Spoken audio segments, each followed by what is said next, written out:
कलयुग में जो स्थिति है और जो सबसे खराब स्थिति है और कहाँ पर किस प्रकार का व्यवहार होता है, परमात्मा क्या भगल और ढोंग भरने से मिल जाता है भगवान? प्रभु कभी भी नहीं मिलते। इत्ती गुड़िया की कंठी पहन लो, नीचे से ऊपर ले लाद लिया, यूँ चंदन थोप लिया तो भगवान मिल गए कि तुम्हारे आचरण बदल गए। अरे तुम्हारे आचरण कभी नहीं बदलेंगे, चाहे इतनी बड़ी गुड़िया कंठी पहन लो, चाहे इतनी बड़ी, चाहे इतनी बड़ी, चाहे यहाँ तक चंदन लगा लो, अरे पूरे शरीर में थोप लो। इन भगवान की कृपा चंदन थोपने से नहीं होती है। और ना कंठी और गुड़िया बड़ी बड़ी, कंठी और गुड़िया तो भैंसिनों को बड़ी बड़े माला पहनाया जाता थी गुड़िया के। राहट में कतनी की पिया है कि घूमा करती रही, राहट का परमात्मा मिल गया, कबो ना मिले। अच्छा, जिस घर का आदमी चोर हो, लोभी हो, लालची हो, उस घर के जो मालिक है मेन, अगर उस मालिक को पता चलेगा कि इस घर में लालची और लोभी, बहुत ही लोभी लालची और चोर आदमी है, मेरे घर में मेरे परिवार के सदस्य चोर हैं, लालची हैं, लोभी, तो उस घर का मालिक जो है एक दिन या तो सोच विचार करके यही निर्णय लेगा कि इससे अच्छा इन लालची लोभियों से बड़ी दूर चला जाऊं, तो वो उनको त्याग देता है। उसी प्रकार भगवान के अगर मंदिर में चोर हैं, लालची हैं, लोभी हैं और भगल चाहे जितना भरे हुए हो, तो भगवान हो मंदिर में ना रही हैं। भगवान का सच्ची भक्ति और प्रेम, भगवान के सच्ची भक्ति है भजन, तपस्या, जो संतोष है, क्रोध है, क्रोध का त्याग करना ही सबसे बड़ी भक्ति है और सारे तीर्थों का सेवन है। तो भगवान को किसी धन की ज़रूरत नहीं है, किसी बड़े कंठी वाले और माला वाले चंदन वाले सेवक की ज़रूरत नहीं है, उसको सच्चे भक्त की ज़रूरत। और सच्चे भक्त मिलेंगे तो भगवान के मंदिर के बाहर, बिल्कुल बाहर। अगर भगवान दाढ़ी और जटा रखाने से मिल जाएं तो पागल घूमते हैं, उनकी बड़ी बड़ी दाढ़ियाँ हो जाती हैं, जटा हो जाती है, भगवान उनको भी मिल जाए। भगवान मिलते हैं जो त्याग करता है, जो सच्ची भक्ति करता है, प्रेम करता है। उसने त्याग कर दिया कि प्रभु अब ये दाढ़ी बाल नहीं बनवाएंगे, उन्होंने बड़ी बड़ी दाढ़ी और जटा रखा लिया कि मैं भगवान को सब समर्पित हूँ, क्या करूँगा दाढ़ी बाल बनवा करके। तो उन जटाधारियों को भगवान मिल जाते, संतों को। ये भी बहुत बड़ा त्याग है। और जो संत होते हैं, भागवत पुराण में संत के बारे में लिखा, जिस दिन समाज भागवत पुराण पढ़ेगा उस दिन वो जितने पाखंडी उनसे बहुत दूर हो जाएगा।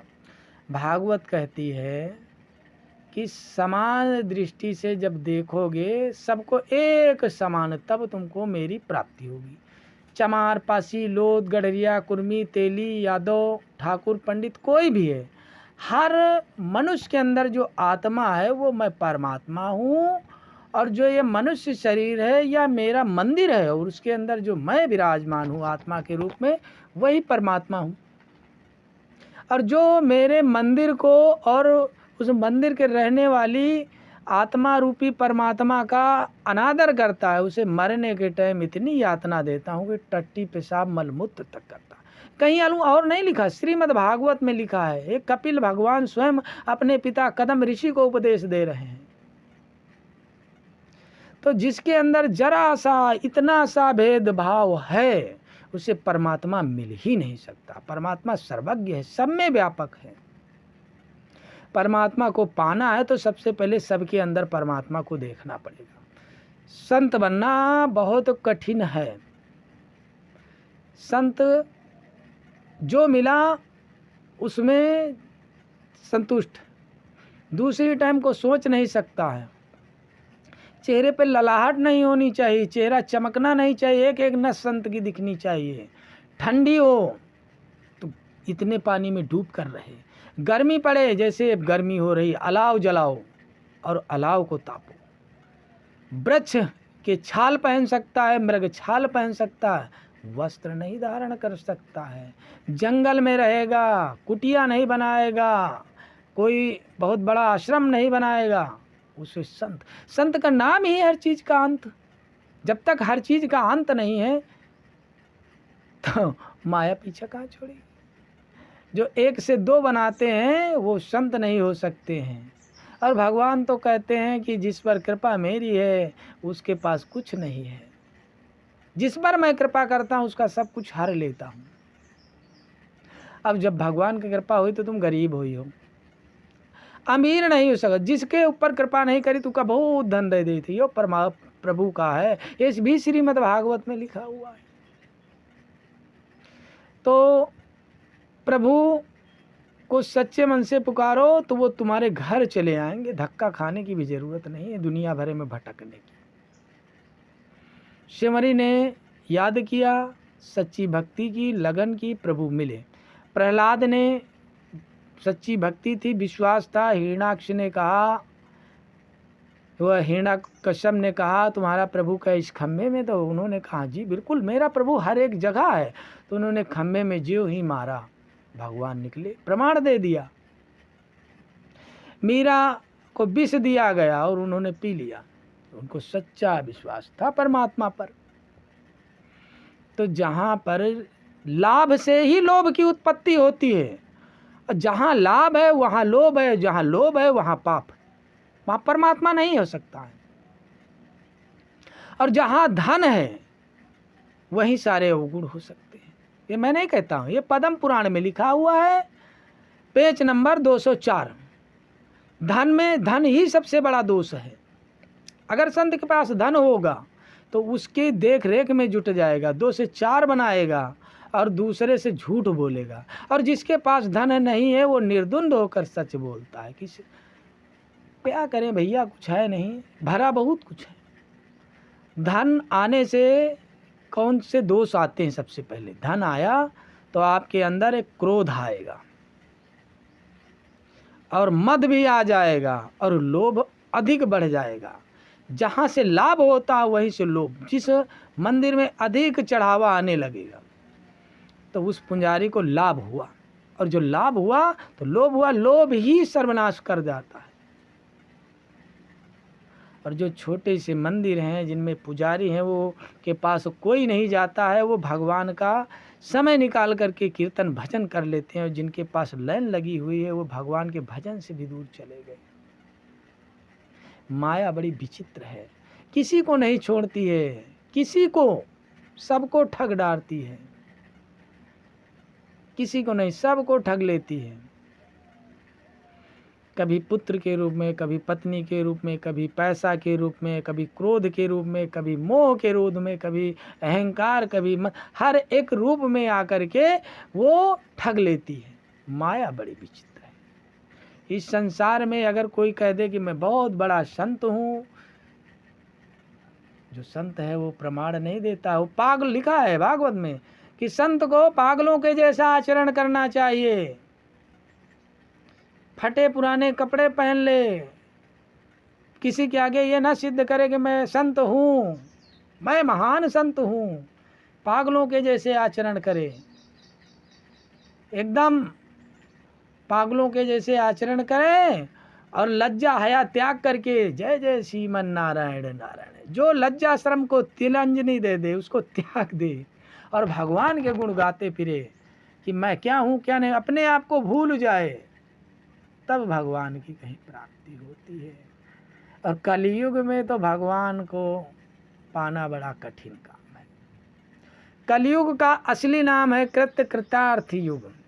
सतयुग और त्रेता के जो ऋषि मुनि हैं, महापुरुष हैं, वो चाहते थे कि मेरा अवतार कलयुग में हो, इसलिए इस युग को कृतार्थ युग कहते हैं। सतयुग में हंस वर्ण, एक ब्रह्म नारायण, एक वर्ण हंस वर्ण, राजा पुरवरा थे। कथा आती श्रीमद् भागवत के दूसरे खंड में चंद्रवंश की। तो भगवान की भक्ति के लिए अंतर आत्मा से चाहिए, किसी को दिखाना नहीं। जिसकी भक्ति में शक्ति है उसको कोई अच्छा नहीं कहेगा, और जिसके तमाम आगे पीछे लोग घूमते हुए महाराज की जय हो, महाराज की जय हो, भक्ति नहीं हो सकती। और जो इसके पास भक्ति है उसके लाखों तुम्हें निंदा करने वाले मिलेंगे, क्योंकि जो भगवान से प्रेम करता है वो संसार वालों से प्रेम करता तो है, लेकिन कोई स्वार्थ वाला प्रेम नहीं करता, निस्वार्थ करता। और जिसके अंदर भक्ति नहीं है वो संसार से प्रेम करता है धन कमाने के लिए, क्योंकि जब तक मीठा नहीं बोलेगा, कुछ झूठ नहीं बोलेगा, तब तक आप उसको दोगे कैसे।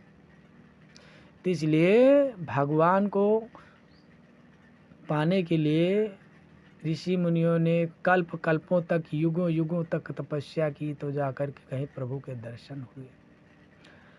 कलयुग ऐसा युग है कि जिसमें सभी भगवान का भजन और कीर्तन करते, एक दूसरे की देखी देखा करते तो हैं भगवान का, क्योंकि कलयुग में दिखावटी भक्ति अधिक है, असली भक्ति नहीं है। और जिस भक्त के तमाम ऐसे चेला हो जाए, गुरु जी की जय हो, गुरु जी की जय हो, तो गुरु जी के अंदर मद आ जाता है, अहंकार आ जाता है, रजोगुण आ जाते हैं। अरे मैं बहुत बड़ा तपस्वी हूँ, देखो इतने लोग हमारी जय जयकार करते, तो वो क्या होता है, वो अपनी भक्ति के मार्ग से हट जाता है, समय ही नहीं मिलता है, वो अपनी जय जयकार सुन लिया ना। ऐसा दिखाओ कि मैं भक्त ही नहीं हूँ, भक्ति गुप्त रखो, किसी को पता न चले। जैसे इस हाथ से लो, इस हाथ में कुछ दे दो, किसी को पता न चले। तो भक्ति बिल्कुल गुप्त रखनी चाहिए, भक्ति करनी चाहिए। और जो भगवान की सेवा करते हैं, सेवक हैं, उन्हें लालच और अहंकार नहीं, लेकिन भगवान की माया जो है वो परीक्षा ऐसा ले लेती है कि अच्छे अच्छे साधु संत फंस गए। एक स्त्री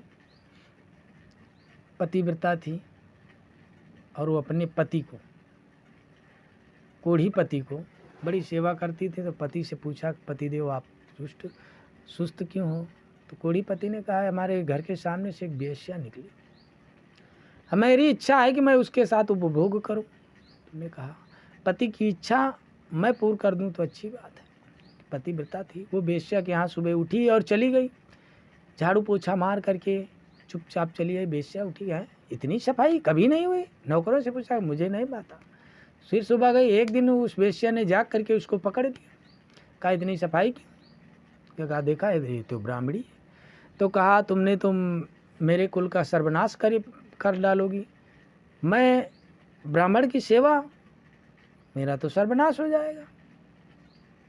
कहा से देवी ये सब मत करो, और जो ज़रूरत है जिस कार्य के लिए वो कार्य बताओ। ये कथा आती है पद्म पुराण में, और मांडव ऋषि जी की कथा में कथा आती है। तो उस ब्राह्मणी देवी ने कहा, देखो देवी मेरी इच्छा है कि एक रात आप मेरे पति के साथ बिता दो। तो कहा ठीक है, हमारे पति के साथ एक रात बिता दो। कोढ़ी मवाद बह रही, तेरे पति के साथ कौन एक रात बिताएगा बोल? का नहीं, अगर आपने वचन दिया है तो एक रात बिताना। उसने कहा ठीक है, रात्रि के समय लेना। मांडव ऋषि को राजा के सैनिकों ने पकड़ के ले जा करके सूली पर राजा के आदेश से बीच चौराहे पे चढ़ा दिया। अब मांडव ऋषि सूली पर चढ़े हुए हैं, यहाँ से यहाँ तक सूली निकली हुई ऊपर तक, मांडव ऋषि के गुप्त अंग से घुसी हुई यहाँ तक सूली निकली। उसी सूली पर लगे हुए समाधि में लीन है। गए, उसके पति का पैर लग गया और उनको सूली चुभ गई। वापसी में ने कहा, जिसने मुझको हलाया है और मेरे शरीर में कष्ट हुआ है, उसके सूर्य निकलते ही प्राण निकल जाए। उसने अपने पति की शक्ति से, जो पतिव्रता थी, उसने सूर्य को उगने से रोक दिया। तब ब्रह्मा और देवता सभी आए और उससे हाथ जुड़े, हे माता अब सूर्य को मुक्त कर दो, मैं तुम्हारे पति को पुनः अच्छा सुंदर रूप दे दूंगा। सूर्य को मुक्त किया और उसका पति राख का ढेर हो गया। उसी ढेर से एक सुंदर पुरुष निकला, ब्रह्मा जी ने बना दिया, और उसी पुरुष के साथ वो विमान पर बैठ करके भगवान के सत्य धाम को चली। जय जय श्री राधे गोविंद।